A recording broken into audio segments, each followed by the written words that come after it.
I grew up playing a form of sandlot baseball, mainly because we didn't really have a sandlot.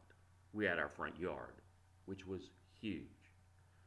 We lived on a 5 acre lot, and the front yard was probably a good acre.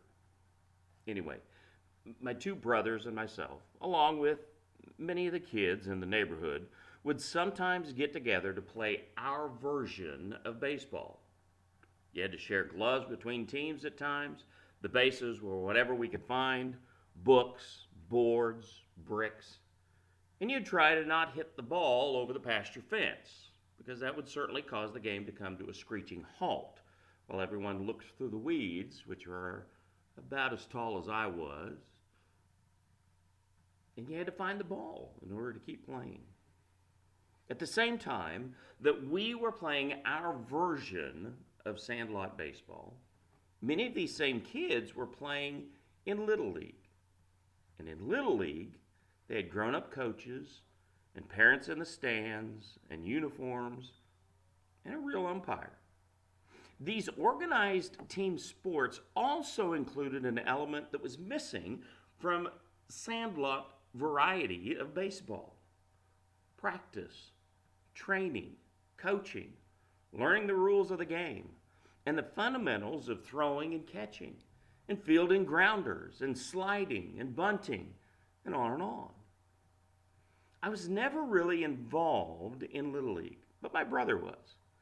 And as I said, many of the others were played Little League as well. And from what I could gather from hearing them talking, practicing at the Little League level wasn't quite as much fun as playing on the sandlot level. In fact, it could sometimes be both boring and demanding. I also learned that playing teams at the Little League level wasn't always as much fun as playing in the sandlot, especially if you weren't that good of a player. The times that I went to my brother's Little League games, it seemed like that there were some kids who seemed to sit on the bench quite a bit. I think playing sandlot baseball was more fun because every game was like the World Series. We felt like every game was extremely important. However, sandlot baseball isn't real baseball. It's more like baseball light, because you had to adapt the rules to fit every situation for every single game. Sandlot baseball has its place in Americana. And I know that kids will continue to gather together wherever they can to play some version of baseball. Still, if you want to play at the next level, such as in high school or college, or even in the big leagues, you have to, at some point, leave the sandlot behind and commit yourself to the discipline, training, practice, and structural accountability of organized league play. There's a parallel here to the Christian life, because truth be told, some people prefer sandlot religion. Some people prefer Christianity light. They're on board for the parties, for the potlucks, and the most entertaining elements of worship. But when it comes to discipline and training and accountability and self-denial, they're not quite there yet.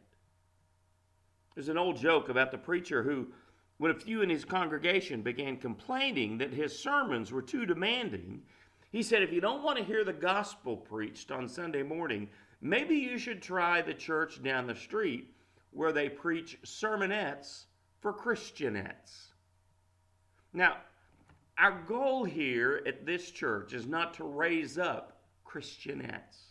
The church's goal is to raise up a group of fully devoted followers of Jesus Christ who are serious about making a difference in this community and the lives of those around them. Our goal is to be a people who reflect the love and compassion of Jesus Christ, who are committed to a deeper walk with Him, and who are eager to share His message of hope to a lost and dying world. We're in the second week of a new series. And I guess you could say in this series we're looking at some of the defining moments that we face in the Christian life. Moments in which we must choose for ourselves, will I do this the easy way or will I do it the right way? Will I do it my way or will I do it God's way? And in order for us to live the Christian life at the big league level, not the sandlot level, but the big league level, we need to be ready to say yes to God in some difficult situations. Today I want to talk to you about 3 obstacles that we need to break through in order to move beyond the sandlot, to get out of the realm of Christianity light and into the realm of no holes barred discipleship. We're going to look at a story in Mark chapter 8 where the disciples get the first clue about some of the difficult days that await them all. Now, up to this point, they'd been living something of a whirlwind miracle tour. They'd seen Jesus heal countless people and even cast out demons. They'd seen him walk on the water and calm a storm at sea. They'd seen him feed 5,000 with just a few fish and a few loaves of bread. And then they saw him do it again with 4,000 people in attendance. They even saw him bring a dead girl back to life. They were beginning to understand that there was nothing that he couldn't do, that all things really were possible through Jesus Christ. And then in today's text, he drops a bit of a bomb on them. Let's look at the story. Mark 8, verses 31 through 38. It says, "Then he began to teach them that the Son of Man must suffer many things and be rejected by the elders, the chief priests, and the scribes, be killed, and rise after 3 days." He was openly talking about this. So Peter took him aside and began to rebuke him. But turning around and looking at his disciples, he rebuked Peter and said, "Get behind me, Satan, because you're not thinking about God's concerns, but man's." Summoning the crowd along with his disciples, he said to them, "If anyone wants to be my follower, he must first deny himself, take up his cross, and follow me. For whoever wants to save his life will lose it, but whoever loses his life because of me and the gospel will save it. For what does it benefit a man to gain the whole world yet lose his life? What can a man give in exchange for his life? For whoever is ashamed of me and of my words in this adulterous and sinful generation, the Son of Man will also be ashamed of him when he comes in the glory of his Father with the holy angels." There's a whole lot going on in this passage. And in today's message, I want us to focus specifically on 3 all too real obstacles that we need to confront and overcome in order to live a full-fledged, fully devoted life of service to Christ. These are 3 life-defining decisions that Jesus challenges Peter and the disciples to make in their quest to become his faithful followers. And these are 3 decisions each of us need to make as well. So first of all, in order to move beyond the sandlot, you need to get on board with God's game plan rather than the world's game plan. And it's important to remember and to understand that the 2 game plans are often diametrically opposed to each other. The world's game plan is all about success of a certain kind, accumulating wealth, creating security for yourself, conquering your enemies, living a life of comfort. God's game plan is about a different kind of success. It's a life of sharing the wealth, taking the calculated risk for the benefit of others, loving your enemies, and living a life of strategic self-denial. A life in which you say, hey, it's not all about me. I'm here to make a difference in this world. Sometimes God's plan will take you down a difficult path. Right before Jesus spoke these words to his disciples, he asked them a very simple question: Who do you say that I am? And Peter answered in Matthew 16:16. He said, You are the Messiah, the Son of the living God. Now we see in Matthew's gospel that Jesus said to Peter, in effect, You're absolutely right. And then he said, And I tell you that you are Peter. Now we know that the name Peter means rock in Greek. In Matthew 16:18, he said, And I tell you that you are Peter, and on this rock I will build my church, and the gates of Hades will not overcome it. And I'm guessing at this point that Peter thought, Yes, I nailed it. I'm more than a mere follower. I'm now a consultant.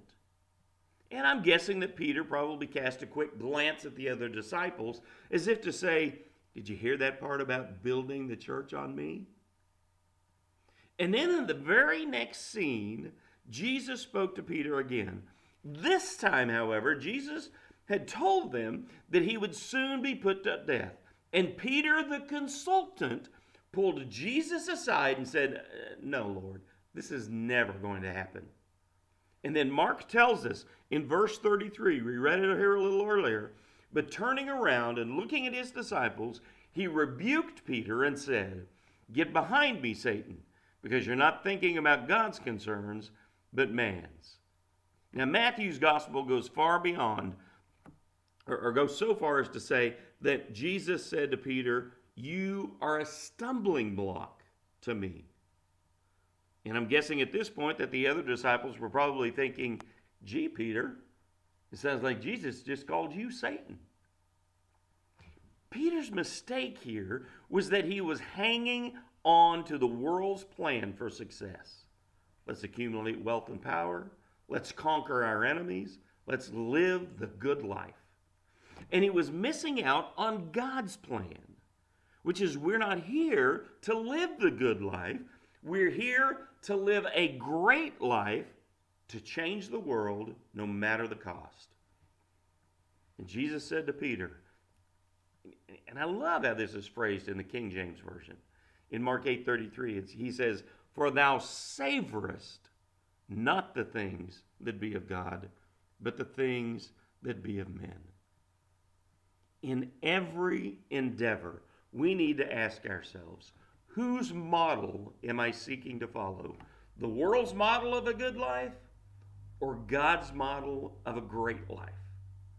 Now, in talking about the world's game plan and God's plan, how do you know the difference? Well, you know the difference by knowing the Word, by knowing Scripture. And you know the Word by spending time in the Word every day, and by hearing the Word proclaimed by godly preachers and teachers. In time, Peter fully understood the difference between the things of God and the things of man, because he moved beyond the sandlot into a big league perspective of Christian living. When I talk about getting on board with God's game plan, I want you to understand that this includes that you also seek to live a life of commitment rather than a life of comfort. Jesus said to his disciples in verse 34 here in Mark 8, If anyone wants to be my follower, he must deny himself, take up his cross, and follow me. The Christian life was never intended to be just kind of like a hobby. It was never intended to be a one-day-a-week affair. If you want to be a Christian rather than a Christianette, then you need to settle once and for all this question of self-denial. This self-denial has nothing at all to do with income or position or even prestige.